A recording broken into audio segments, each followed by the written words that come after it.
एक किसान के पास एक प्यारी सी पीली मछली थी। किसान उसे बहुत प्यार करता था, रोज उसके लिए साफ पानी बदलता और अच्छा खाना देता था। उसी गांव में एक बूढ़ी दादी रहती थी जिसके पास एक लाल मछली थी जिसका नाम डाली था।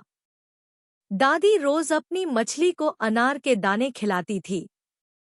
एक दिन जब डाली ने अनार खाया तो अचानक पानी लाल हो गया, जैसे मछली ने अनार का जूस निकाल दिया हो। दादी बहुत खुश हुई और सबको दिखाने लगी कि उसकी मछली जूस देती है। ये देखकर किसान को भी लालच आया।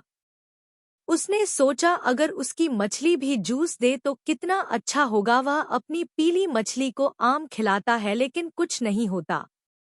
मछली बस शांत रहती। फिर किसान बाजार से एक दवा लाता है जिसे जूस देने वाली दवा कहा जाता है।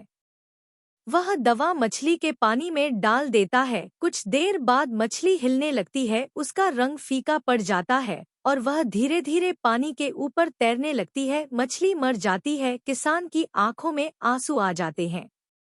वह बहुत दुखी होकर मछली को देखता है और रोने लगता है। पास ही दादी की लाल मछली डाली शांति से पानी में तैर रही होती है, जैसे उसे भी किसान का दुख महसूस हो रहा हो। लेकिन किसी ने भी उस किसान के दुख को नहीं समझा और किसी ने लाइक, कमेंट या सब्सक्राइब भी नहीं किया।